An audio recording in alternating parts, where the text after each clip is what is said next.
Hello friends, ഇന്നത്തെ എപ്പിസോഡിൽ ഉർവശിയെ പത്മിനിക്ക് കാണുവാനായി കൊടുത്ത തൻ്റെ മൊബൈൽ ഫോണിലെ വീഡിയോ കാണാൻ കഴിയാത്തതുകൊണ്ട് പത്മിനി ആ ഫോണുമായിട്ട് ഉർവശിക്കരികിലേക്ക് എത്തി. ഇതിൽ എന്തുണ്ടെന്നാ ഉർവശി നീ പറഞ്ഞത് എന്ന് ചോദിച്ചത്. ചേച്ചി അത് ഇതുവരെയായിട്ടും കണ്ടില്ലേ? ഞാൻ കാണിച്ചു തരാം.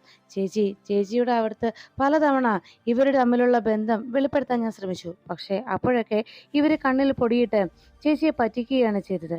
എന്നാൽ ഇന്ന് ഞാനത് കയ്യോടെ പിടികൂടി. അത് ചേച്ചിയെ കാണിച്ചു തരാൻ വേണ്ടിയാണ് ചേച്ചിയോട് ഇങ്ങോട്ട് വരാനായിട്ട് ഞാൻ പറഞ്ഞത്. ഈ ഫോണിങ് കാണിച്ചേ, ഇതിലുണ്ട് ആ വീഡിയോ. ഞാൻ ഇവർ തമ്മിലുള്ള ചുറ്റിക്കളി കൃത്യമായി ഞാൻ മൊബൈൽ പകർത്തിയിട്ടുണ്ട്. ഞാൻ വെറുതെ കള്ളം പറയുന്നതാണ് എന്ന് ഇനി ആരും പറയില്ലല്ലോ. എല്ലാവർക്കും ഇവരുടെ കാര്യത്തിൽ ഒരു പ്രത്യേക ശ്രദ്ധയും കരുതലും ഒക്കെ ഉണ്ടല്ലോ. എന്നാൽ അതൊക്കെ ഇപ്പോൾ എല്ലാവർക്കും മുന്നിൽ ഞാൻ വെളിപ്പെടുത്തി തരാം. ഇവരെന്താ കാണിച്ചു കൂട്ടുന്നത് ഞാൻ കാണിച്ചു തരാം. പ്രിയങ്കയാണെങ്കിൽ ഇപ്പോൾ ഇവിടെ ഇല്ലല്ലോ, അതുകൊണ്ട് ഇവർക്ക് രണ്ടുപേർക്കും സ്വാതന്ത്ര്യമായല്ലോ എന്ന് പറഞ്ഞ് രാധികയും വരുണും തമ്മിലുള്ള ബന്ധം അത് പത്മിനിക്ക് മുന്നിൽ വെളിപ്പെടുത്താനായി ഉർവശി തയ്യാറാകുന്നു. അങ്ങനെ തൻ്റെ മൊബൈലിലുള്ള ആ വീഡിയോ പത്മിനി ഇപ്പം കാണിച്ചു തരാമെന്ന് പറഞ്ഞ് ഉർവശി ഫോൺ എടുത്ത് പരിശോധിച്ചു. ഫോണിലെ ആ വീഡിയോ എല്ലാവരെയും കാണിക്കുമെന്ന് ഓർത്ത് രാധികയും വല്ലാത്ത ആശങ്കയിലായി. വരുണും അത് കണ്ട് ഭയത്തോടെ അങ്ങനെ നിൽക്കുമ്പോൾ രാധികയുടെ വരുണിൻ്റെയും ചുറ്റിക്കളി കാണിക്കാമെന്ന് പറഞ്ഞ് ഉർവശി തൻ്റെ ഫോൺ എടുത്ത് അതിലെ വീഡിയോ പത്മിനിയെ കാണിക്കാൻ ഒരുങ്ങുമ്പോഴേക്കും അതിലെല്ലാം പരിശോധിച്ചിട്ട് ആ ഫോണിനകത്ത് നിന്ന് ഒന്നും കണ്ടെത്താൻ ഉർവശിക്ക് കഴിയുന്നില്ല. ഉർവശി പത്മിനിയോട് ചോദിച്ചു, ചേച്ചി ഈ ഫോൺ എന്താ ചെയ്തത്? അപ്പോഴേക്കും പത്മിനി പറഞ്ഞു, ഞാൻ പ്രത്യേകിച്ചൊന്നും ചെയ്തില്ല. ഫോൺ നീ പറഞ്ഞതുപോലെ ഫോൺ എടുത്ത് നോക്കി, അതിലൊന്നും കാണാത്തതുകൊണ്ട് അതുമായി ഞാൻ ഇവിടേക്ക് എത്തിയത് എന്ന് പറഞ്ഞപ്പോൾ രാധികയ്ക്കും വരുണും വലിയ ആശ്വാസമായി. അപ്പോഴേക്കും മുത്തശ്ശി പറഞ്ഞു, നീ എന്തോ വലിയ കാഴ്ച കാണിച്ചു തരാമെന്ന് പറഞ്ഞിട്ടാണല്ലോ ഫോണുമായിട്ട് എത്തിയത്. എന്നിട്ട് എന്തു പറ്റി? അല്ല, ഇവിടെ എന്താ വല്ല കുട്ടിച്ചാത്തന്മാരുടെ ശല്യമുണ്ടോ എന്നൊക്കെ മുത്തശ്ശി ഉർവശിയോട് ചോദിക്കുന്നു. അപ്പോഴേക്കും വരുണിന് ചില സംശയം തോന്നി. ഇതിന് പിന്നിൽ മുത്തശ്ശിയെ കളിച്ചതെന്ന് മനസ്സിലായ വരുൺ മുത്തശ്ശിയെ നോക്കുമ്പോൾ മുത്തശ്ശി പെട്ടെന്ന് കുറച്ചു മുൻപ് നടന്ന സംഭവം എന്താണെന്ന് ആലോചിച്ചു. അപ്പോഴാണ് ഉർവശി ഫോണിനകത്ത് ആ വീഡിയോ എടുത്തിട്ട് പത്മിനിയുടെ റൂമിനരികിലേക്ക് എത്തിയതും അവിടെ നിന്ന് പത്മിനിയെ ഉർവശി വിളിച്ചു പറഞ്ഞതും മുത്തശ്ശി അപ്പുറത്ത് നിന്ന് കേട്ടത്. വരുണും രാധികയും തമ്മിൽ ബന്ധമുണ്ടെന്ന് ഞാൻ പറഞ്ഞിട്ട് ചേച്ചി ഒന്നും സമ്മതിച്ചില്ലല്ലോ. അവർ രണ്ടുപേരും കൂടി മുറ്റത്ത് നിന്ന് കാണിക്കുന്നതൊക്കെ ഞാൻ ഈ ഫോണിൽ വീഡിയോ എടുത്തിട്ടുണ്ട്. അത് ഞാൻ ചേച്ചിയെ കാണിക്കാനാണ് വന്നത്.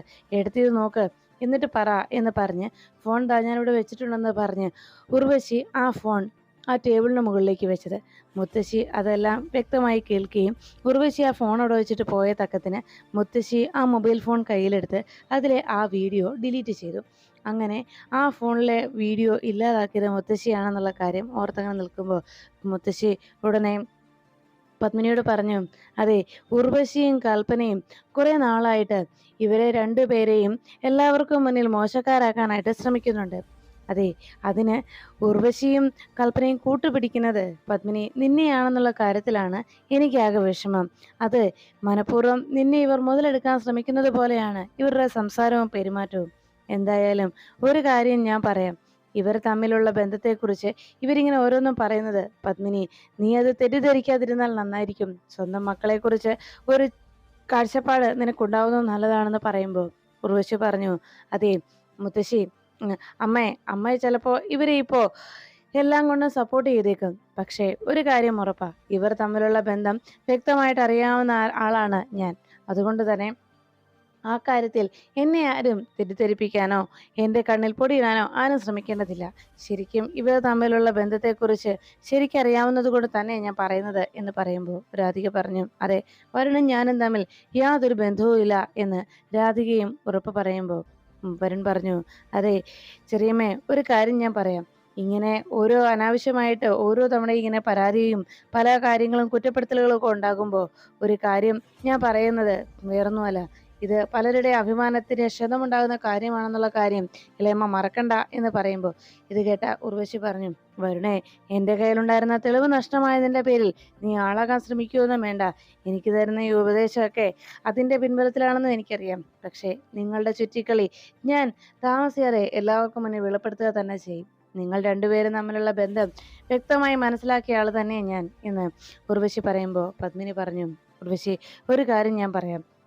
നീ പലപ്പോഴായി കുട്ടികളെക്കുറിച്ച് പല മോശമായിട്ടുള്ള സംസാരങ്ങളും നിന്റെയും കൽപ്പനയുടെയും ഭാഗത്തുനിന്ന് ഉണ്ടാകാറുണ്ട്. ഇനിയും ഇതുപോലെ എന്തെങ്കിലും നിന്റെ ഭാഗത്തുനിന്നുണ്ടായാൽ ഞാനത് തീർച്ചയായിട്ടും വരുണിന്റെ അച്ഛനോട് പറഞ്ഞു കൊടുക്കും.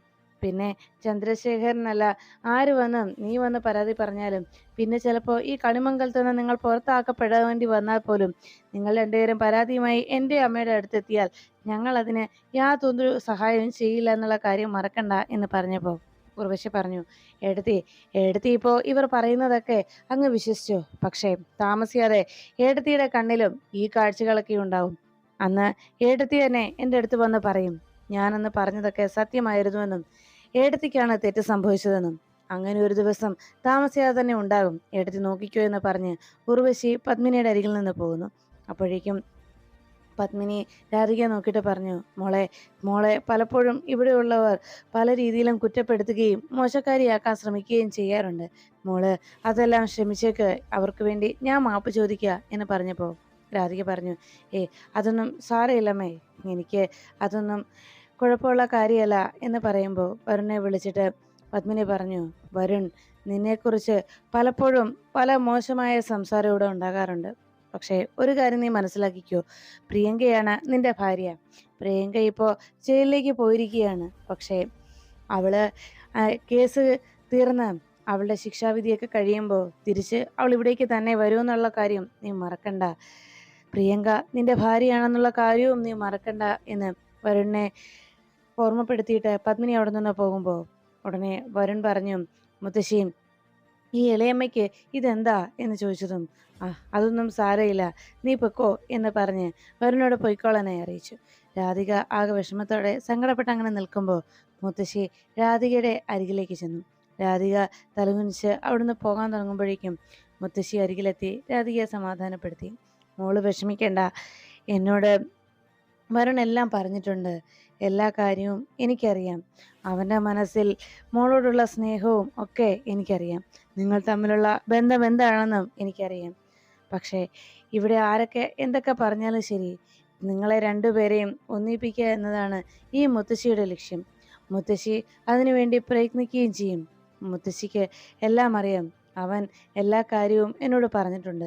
നിങ്ങളെ എന്തൊക്കെ സംഭവിച്ചെന്ന് പറഞ്ഞാലും നിങ്ങളെ രണ്ടുപേരെയും ഞാൻ ഒന്നിപ്പിക്കുക തന്നെ ചെയ്യും എന്ന് രാധികയോട് മുത്തശ്ശി അറിയിച്ചു. രാധിക ആകെ ഞെട്ടലോടെ മുത്തശ്ശിയുടെ വാക്കുകൾ കേട്ടങ്ങനെ നിൽക്കുമ്പോൾ രാധികയുടെ മനസ്സ് പറഞ്ഞു, അപ്പോൾ വരുണിന് സപ്പോർട്ടായിട്ടും എപ്പോഴും മുത്തശ്ശി ഉള്ളതുകൊണ്ട് എല്ലാ സത്യങ്ങളും മുത്തശ്ശിക്ക് കൂടി അറിയാവുന്നത് കൊണ്ട് ഇനി എന്ത് ചെയ്യാനും വരുൺ മടിക്കില്ല. അതുകൊണ്ട് ഇനി വളരെ സൂക്ഷിച്ചു വേണം മുന്നോട്ട് പോകാൻ എന്ന് രാധിക ഓർമ്മിച്ചു. അങ്ങനെ അക്കാര്യം ഓർത്ത് രാധിക അങ്ങനെ നിൽക്കുമ്പോൾ വക്കീലിനെ കാണുവാനായി സുകുമാരി എത്തുന്നു. മറ്റു വക്കീലിന് അരികിലെത്തി എങ്ങനെയും തൻ്റെ പ്രിയങ്ക മോളെ രക്ഷിക്കണമെന്ന് വക്കീലിനോട് ആവശ്യപ്പെട്ടു. അപ്പോഴേക്കും വക്കീല് പറഞ്ഞു, ഇവിടെ ഇപ്പോൾ പ്രിയങ്കയെ രക്ഷിക്കുക എന്നത് എന്നെക്കൊണ്ട് അത്ര എളുപ്പത്തിൽ സാധിക്കുന്ന കാര്യമല്ല. കാരണം വ്യക്തമായ തെളിവുകളുടെ അടിസ്ഥാനത്തിലാണ് പ്രിയങ്കയെ പോലീസ് അറസ്റ്റ് ചെയ്തിരിക്കുന്നത്. ആ തെളിവുകൾ ഹാജരാക്കിയതിൻ്റെ അടിസ്ഥാനത്തിൽ തന്നെയാണ് പ്രിയങ്കയെ പോലീസ് അറസ്റ്റ് ചെയ്യുകയും റിമാൻഡിനായി ജയിലിലേക്ക് അയക്കുകയും ചെയ്ത്. എന്തായാലും ഇവിടെ ഈ ഒരു കുറ്റകൃത്യത്തിന് ഇരയാകേണ്ടി വന്ന പെൺകുട്ടി രക്ഷപ്പെട്ടതുകൊണ്ട് മാത്രം ചിലപ്പോൾ ശിക്ഷയുടെ കാഠിന്യം കുറഞ്ഞേക്കും. പക്ഷേ ശിക്ഷ അതെന്തായാലും പ്രിയങ്ക അനുഭവിച്ചേ തീരൂ. അതിന് പ്രത്യേകിച്ച് എനിക്കൊന്നും ചെയ്യാനാവില്ല എന്ന് പറഞ്ഞു. അത് കേട്ടപ്പോഴേക്കും മുത്തശ്ശി പറഞ്ഞു, മേഡം, ഒന്നും ചെയ്യാൻ കഴിയില്ലേ? എൻ്റെ പ്രിയങ്ക മോളെ രക്ഷിക്കാൻ ഒരു വഴിയുമില്ലേ എന്ന് ചോദിച്ചപ്പോൾ ഉടനെ വക്കീല് പറഞ്ഞു, ഒരു വഴിയുണ്ട്. ഇവിടെ ഈ ഒരു പ്രശ്നത്തിന് അല്ലെങ്കിൽ ഇങ്ങനെ ഒരു അപകടത്തിന് ആ ക്രൂരതയ്ക്ക് ഇരയായ പെൺകുട്ടിയുണ്ടല്ലോ, പ്രിയങ്കയുടെ ചേച്ചി എന്ന് പറയുന്ന രാധിക, ആ പെൺകുട്ടി നേരിട്ട് വന്ന് കോടതിയിൽ വന്ന് മൊഴി പറയണം. പ്രിയങ്ക ഒരിക്കലും അങ്ങനെ ചെയ്യുകയില്ല എന്നും അവർക്ക് പ്രിയങ്ക പണം കൊടുത്തത് തന്നെ കൊലപ്പെടുത്താൻ വേണ്ടി ആയിരുന്നില്ല എന്നും അങ്ങനെ ഒരു സ്റ്റേറ്റ്മെന്റ് ആ പെൺകുട്ടി നേരിട്ട് വന്ന് കോടതിയിൽ പറഞ്ഞാൽ അത് മതി പ്രിയങ്കയ്ക്ക് രക്ഷപ്പെടാൻ. എന്താ അങ്ങനെ സാധിക്കുമോ എന്ന് ചോദിച്ചപ്പോൾ ഉടനെ മുത്തശ്ശി പറഞ്ഞു, അവൾക്ക് ദേവനാരായണനോടും ഭാര്യ യശോദയോടും വലിയ സ്നേഹമാണ്. ദേവനാരായണനും യശോദയെന്ന് പറഞ്ഞാൽ അവൾക്ക് ജീവനാണ് എന്ന് പറഞ്ഞപ്പോൾ എങ്കിൽ പിന്നെന്താ, അവര് പറഞ്ഞാൽ ആ പെൺകുട്ടി കേൾക്കുമല്ലോ എന്ന് പറഞ്ഞപ്പോൾ മുത്തശ്ശി പറഞ്ഞു, ഇല്ല, അവര് ഇക്കാര്യം അറിഞ്ഞതിന് സത്യം മനസ്സിലാക്കിയതിനു ശേഷം പ്രിയങ്കയോട് അവർക്ക് വിരോധമായി കഴിഞ്ഞു. അതുകൊണ്ട് പ്രിയങ്കയ്ക്ക് വേണ്ടി പ്രിയങ്കയെ രക്ഷപ്പെടുത്താനായിട്ട് അവര് പ്രിയങ്കയെ രക്ഷിക്കാനായിട്ട് പ്രത്യേകിച്ച് എന്തെങ്കിലും ചെയ്യുമെന്ന് എനിക്ക് തോന്നുന്നില്ല. പ്രിയങ്കയോട് അതുപോലെ വിരോധമായിരിക്കുകയാണ് ഇപ്പോൾ ദേവനാരായണന്റെയും യശോദയും മനസ്സിൽ. അതുകൊണ്ട് പ്രിയങ്കയെ രക്ഷിക്കാൻ അവൾ അത്രയും വലിയൊരു ചതിയാണ് ചെയ്തതെന്നും അത്രത്തോളം ക്രൂരമായ പ്രവൃത്തിയാ പ്രിയങ്ക ചെയ്തത് എന്നുമാണ് അവരുടെ ധാരണ. അതുകൊണ്ട് തന്നെ അവൾക്ക് വേണ്ടി അവരെന്തെങ്കിലും ചെയ്യുമെന്ന് എനിക്ക് തോന്നുന്നില്ല എന്ന് യശോദയുടെയും ദേവനാരായണന്റെയും തീരുമാനത്തെക്കുറിച്ച് സുകുമാരി വക്കീലിനോട് അറിയിച്ചു. ഇത് കേട്ടതും വക്കീൽ പറഞ്ഞു, എന്തായാലും ആ പെൺകുട്ടിയുടെ മനസ്സ്, അത് ആ പെൺകുട്ടി അതിന് തയ്യാറാവുകയാണെങ്കിൽ പിന്നെ മറ്റൊന്നും ആലോചിക്കേണ്ട കാര്യമില്ല. ആ പെൺകുട്ടിക്ക് സത്യം കോടതിയിൽ തുറന്നു പറയാനുള്ള മനസ്സ് തോന്നിയാൽ അതോടെ എല്ലാ പ്രശ്നങ്ങൾക്കും പരിഹാരവും. ആ പെൺകുട്ടി വന്ന് മൊഴി നൽകാൻ തയ്യാറാവുകയാണെങ്കിൽ ഞാൻ ഈ കേസ് ഏറ്റെടുക്കാം എന്ന് വക്കീൽ അറിയിച്ചു. എന്തായാലും ഞാൻ രാധികയോട് സംസാരിക്കാം. ഞാൻ പറഞ്ഞാൽ അവൾ കേൾക്കാതിരിക്കില്ല. ഏത് വിധേനയും ഞാൻ അവളെ നമ്മുടെ പാതയിലേക്ക് കൊണ്ടുവരാം എന്ന് പറഞ്ഞ് സുകുമാരി അവിടെ നിന്നിറങ്ങണം. അതിനുശേഷം നേരെ സുകുമാരി കണിമംഗലത്തേക്ക് എത്തുകയാണ്. കണിമംഗലത്ത് വന്നിറങ്ങിയ സുകുമാരി കയ്യിൽ കുറെ സമ്മാനങ്ങളുമായിട്ട് നേരെ അകത്തേക്ക് കയറി വരുമ്പോ സിറ്റൗട്ടിൽ തന്നെ കൽപ്പന ഇതെല്ലാം കണ്ടുകൊണ്ട് നിന്നു. കൽപ്പന കണിമംഗലത്തേക്ക് വന്ന സുകുമാരിയെ കണ്ടത് എന്താ ഇതുവഴി വന്നത് എന്ന് ചോദിച്ചു. നിങ്ങളുടെ കൊച്ചുമകൾ ഇപ്പോൾ ഇവിടെ ഇല്ല, കൊച്ചുമകൾ ചെയ്തു വെച്ച പ്രവൃത്തിയൊക്കെ അറിയാമല്ലോ എന്ന് ചോദിച്ചപ്പോ പ്രിയങ്കയുടെ കുറ്റക്കാരിയല്ലെന്നും പോലീസുകാർക്ക് എന്തോ അബദ്ധം പറ്റിയതാണെന്നും സുകുമാരി കൽപ്പനയോട് പറയുന്നു. പിന്നെ അബദ്ധം പറ്റിയതാണല്ലോ, അതാണല്ലോ അവരുടെ കയ്യിൽ കിട്ടിയ തെളിവുകളൊക്കെ എന്ന് ചോദിച്ചപ്പോ ആകെ വിഷമത്തോടെ പ്രിയങ്കയുടെ മുത്തശ്ശി പറഞ്ഞു, അത് അവൾക്കിടയിൽ അങ്ങനത്തെ പ്രശ്നങ്ങളൊന്നും ഉണ്ടാകുകയില്ല. അവർ രണ്ടുപേരും ചേച്ചി അനീതിയായി ഇത്ര സ്നേഹത്തോടെ കഴിഞ്ഞതല്ലേ, അതുകൊണ്ട് ഒരിക്കലും രാധികയെ അപായപ്പെടുത്താൻ എന്റെ പ്രിയങ്കമോള് ശ്രമിക്കില്ല എന്ന് സംസാരിച്ചു. അപ്പോഴാണ് മുത്തശ്ശി അവിടേക്ക് എത്തിയത്. മുത്തശ്ശിയും രാധികയും കൂടി അവിടേക്ക് വന്നതോടെ ഉടനെ രാധികയോട് പറഞ്ഞു, മോളെ, ഞാൻ മോൾക്ക് ചില സമ്മാനങ്ങളൊക്കെ ആയിട്ടാ വന്നത്. മോളെ കാണണമെന്ന് കുറെ ദിവസമായി ഞാൻ ആഗ്രഹിക്കുന്നു. അതാ എന്തെങ്കിലുമൊക്കെ വാങ്ങിച്ചുകൊണ്ട് വരണമെന്നും ഞാൻ ആഗ്രഹിച്ചതാണ് എന്ന് പറഞ്ഞു. അപ്പോഴേക്കും മുത്തശ്ശി ചോദിച്ചു, കൽപ്പന ജയിലിലേക്ക് പോയ സമയത്ത് തന്നെ ഇതെല്ലാം വാങ്ങിച്ചുകൊണ്ട് വരാമെന്ന് കരുതി അല്ലേ എന്ന് മുത്തശ്ശി അന്വേഷിച്ചു. അല്ല, ഒരു കാര്യം ഞാൻ ചോദിച്ചോട്ടെ, എന്നും പ്രിയങ്കയുടെ മുത്തശ്ശിക്ക് പ്രിയങ്ക എന്നും നല്ലവളാണെന്നുള്ള ധാരണയാണല്ലോ ഉണ്ടായിട്ടുള്ളത്. പക്ഷേ രാധിക മോളെ പലതവണ പ്രിയങ്ക ഉപദ്രവിക്കുകയും പലപ്പോഴും പ്രിയങ്കയെ അപമാനിക്കുകയും ചെയ്യുന്ന സന്ദർഭങ്ങൾ ഉണ്ടായിട്ടുണ്ടല്ലോ. നിങ്ങളുടെ വീട്ടിൽ വെച്ച് തന്നെ അങ്ങനെ എത്ര സാഹചര്യങ്ങൾ ഉണ്ടായിട്ടുണ്ട്. എന്താ അത് ഞാൻ തന്നെ വിശദീകരിച്ചു തരണോ എന്ന് മുത്തശ്ശി ജയഭാരതി മുത്തശ്ശി സുകുമാരിയോട് ചോദിച്ചതും സുകുമാരി പറഞ്ഞു, അത് ചെറിയ ചെറിയ കുറുമ്പുകളല്ലേ, കുട്ടികളാകുമ്പോൾ അവർക്കിടയിൽ അതുപോലെയുള്ള കുറുമ്പുകളൊക്കെ ഉണ്ടാകും, അതുകൊണ്ട് അങ്ങനെയൊക്കെ സംഭവിച്ചതാണ് എന്ന് പറഞ്ഞു. അപ്പോഴേക്കും വീണ്ടും ജയഭാരതി ചോദിച്ചു, അത് ശരി, അപ്പോ ഇതൊക്കെ കുറുമ്പാണെന്നാണ് നിങ്ങൾ പറയുന്നത് അല്ലെ? ഒരു പെൺകുട്ടിയുടെ ജീവിതം ഇതുപോലെ ആക്കിയിട്ട് അത് കുറുമ്പാണെന്ന് പറയാൻ നിങ്ങൾക്ക് എങ്ങനെ കഴിയുന്നത് എന്ന് ദേഷ്യത്തോടെ മുത്തശ്ശി അന്വേഷിച്ചു. മുത്തശ്ശിയുടെ ആ ചോദ്യം കേട്ട് ഇതുപോലെയൊക്കെ ചെയ്തു കൂട്ടിയിട്ടും അത് കുറുമ്പായിരുന്നുവെന്നും രാധികയെ അപായപ്പെടുത്താൻ ശ്രമിച്ചത് പ്രിയങ്കയുടെ കുട്ടിത്തമായിരുന്നു എന്നാണ് നിങ്ങൾ പറഞ്ഞു വരുന്നത്. ഇതൊന്നും ഒരിക്കലും അംഗീകരിച്ചു തരാൻ കഴിയുന്ന കാര്യങ്ങളല്ല. എന്തായാലും ഇവിടെ മറ്റാരും ഇല്ലാത്തത് കൊണ്ട് ഇപ്പോ നിങ്ങളെ ഇവിടുന്ന് ആരും അടിച്ചിറക്കില്ല എന്ന് പറഞ്ഞപ്പോ കൽപ്പന പറഞ്ഞു, വീട്ടിലേക്ക് വന്ന് നിങ്ങളെ ഇവിടുന്ന് ഇറക്കി വിടുന്നത് മര്യാദയല്ലെന്ന് അറിയാം, എങ്കിലും നിങ്ങൾ കാരണം ഈ കുടുംബത്തിനുണ്ട്, നിങ്ങളുടെ മകൾ കാരണം ഈ കുടുംബത്തിനുണ്ടായ മാനക്കേട്. അന്ന് കണിമംഗലത്ത് നിന്ന് ആറ്റുവാശ്ശേരിയിലേക്ക് പെണ്ണ് ചോദിച്ചു വന്നപ്പോ അന്ന് നിങ്ങൾ പറഞ്ഞ കാര്യമുണ്ട്, സമ്പത്തിന് അല്പം കുറവുണ്ടെങ്കിലും നിങ്ങൾ തറവാടിത്തം കൊണ്ട് ആറ്റുവാശ്ശേരിക്കാര് കണിമംഗലത്തുകാരെ തോൽപ്പിക്കുമെന്ന്. നിങ്ങളുടെ അന്തസ്സും അഭിമാനവും ഒക്കെ തറവാടിത്തവും ഒക്കെ ഇതായിരുന്നുവെന്ന് ഇപ്പോഴാണ് ഞങ്ങൾക്ക് മനസ്സിലായത് എന്ന് കൽപ്പന സുകുമാരിയോട് പറഞ്ഞു. അപ്പോഴേക്കും അവിടേക്ക് പത്മിനി എത്തി. പത്മിനി, അല്ല എന്താ ഈ വഴിക്ക് എന്ന് ചോദിച്ചപ്പോ, കുറച്ച് ദിവസമായാലോ രാധിക മോളിങ്ങ് വന്നിട്ട്, മോളെ ഒന്ന് കാണണമെന്ന് തോന്നി, അതാ ഞാൻ വന്നത് എന്ന് പറഞ്ഞു.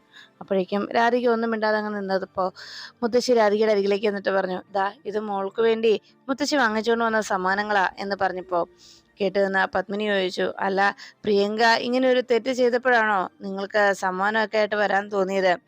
അല്ല, പ്രിയങ്കയെ ഇങ്ങനെയെല്ലാം ചെയ്യാനായി പ്രേരിപ്പിച്ചതും പഠിപ്പിച്ചതും ഒക്കെ ആ വീട്ടിലുള്ളവർ തന്നെയാണോ? എന്തായാലും ഈ കണിമംഗലം തറവാടിനു കൂടിയാണ് അപമാനമായത് എന്ന് പത്മിനി അറിയിച്ചു.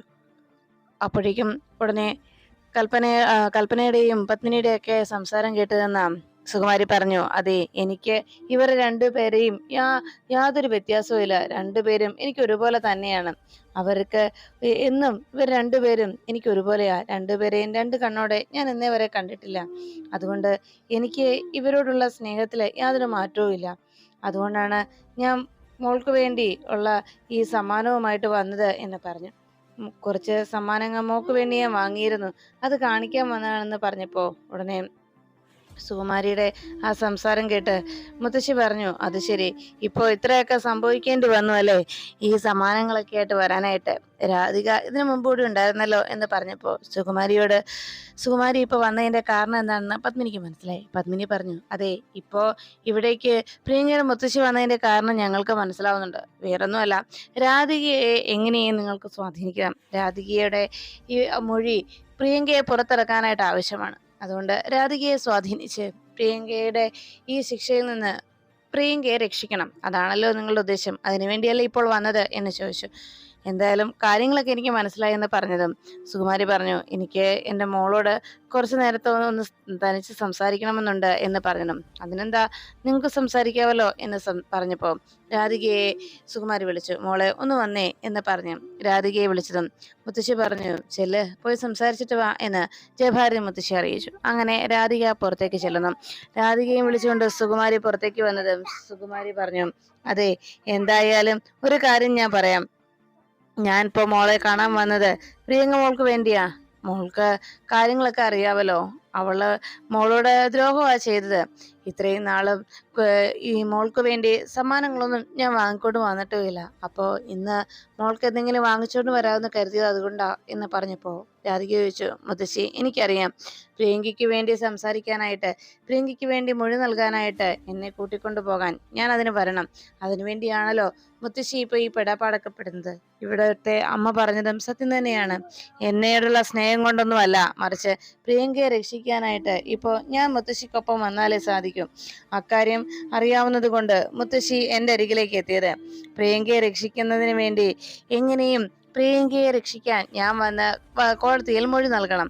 അതിനായിട്ടാണ് മുത്തശ്ശി ഇപ്പോ എന്നെ തേടിയെത്തിയത്. പക്ഷെ ഒരു കാരണവശാലും ഞാൻ വരത്തില്ല മുത്തശ്ശി. ഇന്നേ വരെ പ്രിയങ്കയോട് ഞാൻ പ്രിയങ്കയുടെ ചേച്ചിയാണെന്ന് പറയുന്നത് ഞാൻ കേട്ടിട്ടില്ല. എന്നും എന്നെ അനാഥ എന്നുള്ള മുദ്രകുത്തൽ മാത്രമാണ് മുത്തശ്ശിയുടെ ഭാഗത്തു നിന്നുണ്ടായിട്ടുള്ളത്. മുത്തശ്ശി പറയുന്നത് കേട്ട് എന്നും